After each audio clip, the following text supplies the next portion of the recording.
So I'm heading out to the new greenhouse, and we have totally rebuilt this thing. We've rebuilt it, redone it right, and we've made sure it's done right.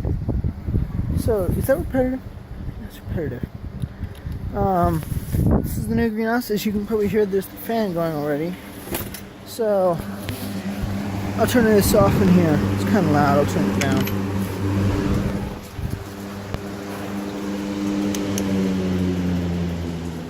That's better.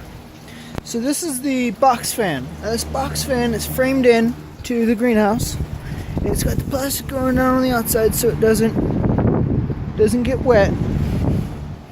Close this for a second. This keeps circulation going through the greenhouse, because if you don't have circulation, you won't have air regulation or temperature regulation. Sorry. So this keeps the temperature going at the proper pace, and we have a cooler pad in the back, which I'll show you right now before we go inside.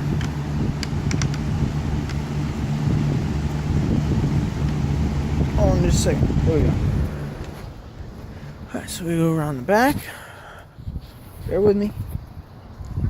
This is the cooler pad. Now, right now it's dry because it's going to rain soon. I don't want it to get rained on. But this is the cooler pad. And we have underneath here a sloped trough. Goes down into a bucket. And our pump took a dump today. It stopped working on us, so we're going to have to get a new pump. But I got my hose ready. And I got my bucket of water. Now I'll have more water in there. I've just been wetting it down with a gallon jug lately. But what this will do is this will draw air through here, the fan will, and it'll go through the greenhouse, and it'll cool it. And this is recommended by a very good friend of mine, and this will help it keep cool and all that good stuff, so we can regulate the heat during those 120 Arizona days. That's right, I live in Arizona, in a neighborhood in Prescott Valley. No addresses though. Here's my aquaponics system, and you can see the fish are swimming in there. I'm going to rebuild that barrel. And then I have... It's leaking. It's weird. I have peppermint in here because a lady at Lowe's, she didn't work there. I just took her advice. She was one of the customers. So I by no means say this was Lowe's that was telling me this. This was just a regular garden person that I took the friendly advice of. It says that this will keep most pests away unless it is ants.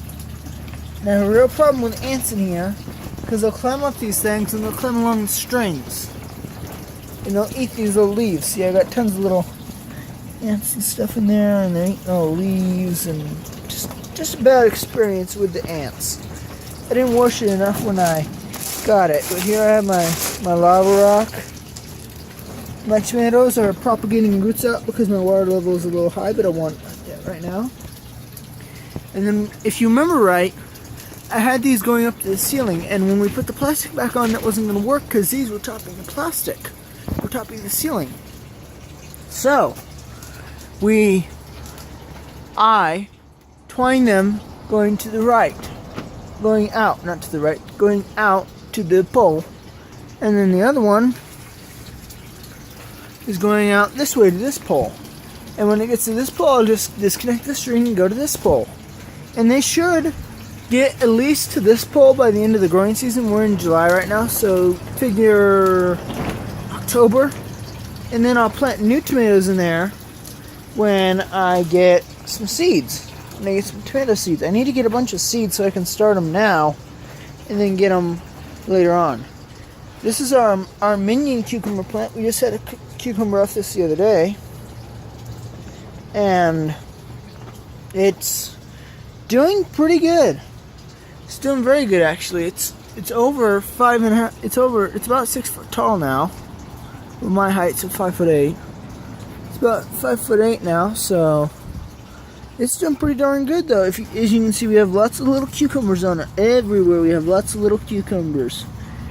Now I have marigolds in here because they keep pests away, I've been told, and they're doing pretty good so far.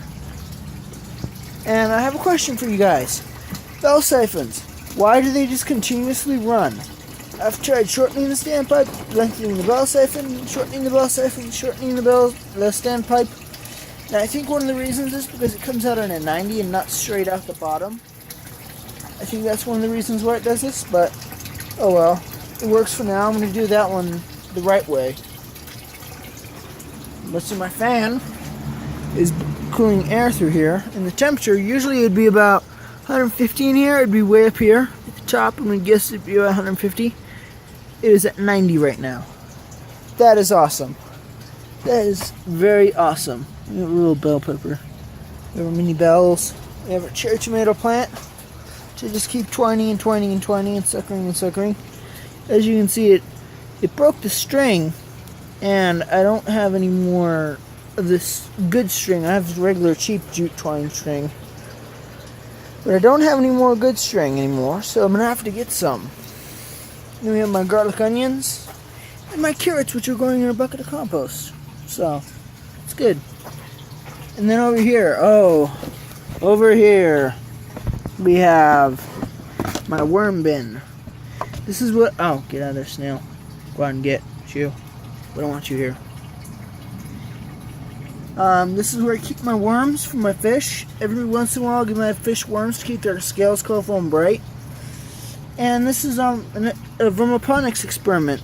For those of you that don't know what vermiponics is the study of farming with worms. And I get these worms and I put them in my grow beds over here. And they keep protozoa and enzymes which are beneficial to the plants. And then they also eat the dead plant matter. So during the end of the year, you don't have a bunch of dead plants at the end of the year. You just have like a bunch of roots that you have to pull out. You just have some roots that are attached to the rocks, and you take out the rock and clean it out. But that's basically what that is. And see, this one's huge right here. It's a cherry tomato. But other than that, I gotta give it a good essential oil spray down because I have a lot of bugs in here. But other than that, that's it. You know, that's pretty much it. These are our Early Go 50 tomatoes. These are bigger because that one's living, and I chopped this one off, which I shouldn't have. This one's gonna grow up all the way to the ceiling probably, and that's about it. So I'll take you outside where we can see the rest of the homestead. Hold on a second.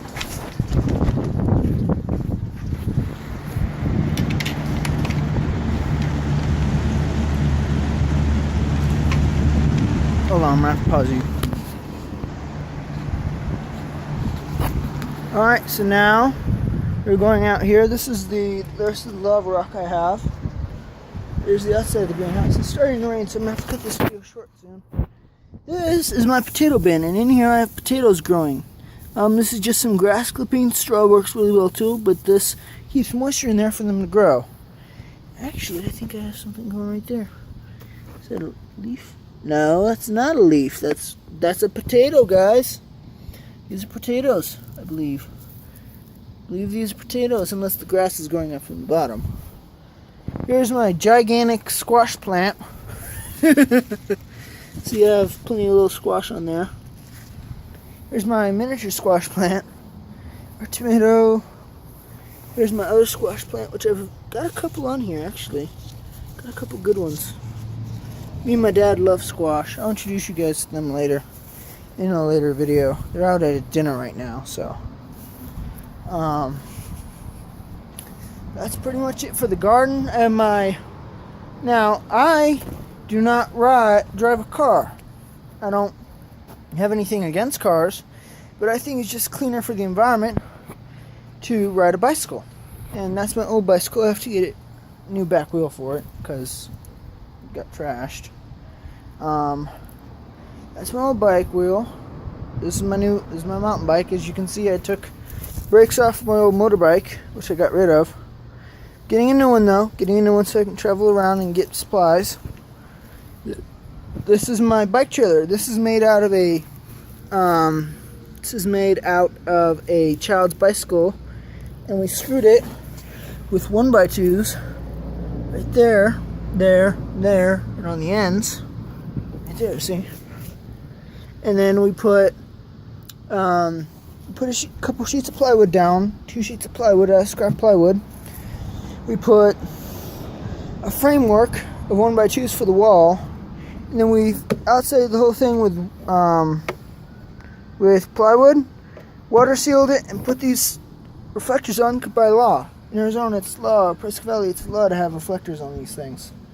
This is my bike trailer. This is how I get supplies from my greenhouse, like small supplies. If I don't, I call on the old man. You'll meet him too later. Later too. Over here, I have my strawberry barrel, which I'm going to fix up this winter because strawberry grows better in the winter. Or in colder climates, not in 120-degree weather though.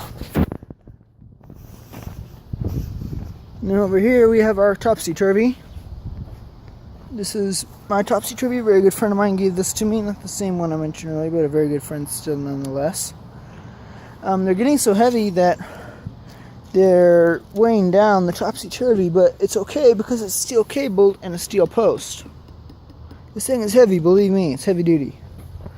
And then over here we have the apple tree. Now, funny story about this apple tree. When I was little, I knew nothing about plants. I only knew about destructing plants. And as you can see, I cut it down extremely short. And over time, over the course of several years, it has grown back. But what I'd like to do is over here, either get some raised beds made out of plywood, some 2-foot tall raised beds, and maybe do it over there too. But I'd also like to get some apple trees, because I'd like to have an apple orchard, because I love apples. And then over here we have my parents, my mom's flower bed. This is her little relax area. She'll come over here and water her flowers. She loves flowers. I don't see much the point in flowers, except for they're pretty and they smell good. That's about all I think for flowers. You can't eat them. And then over here, as you remember, the old barrel in the tops, or in the greenhouse, was the settling tank. Now we did put the Plecomonomuses in the greenhouse, but this is going to be for a rain gutter, and we're going to build the rain gutter actually on the house, not on the shed. So that's pretty much it. See ya.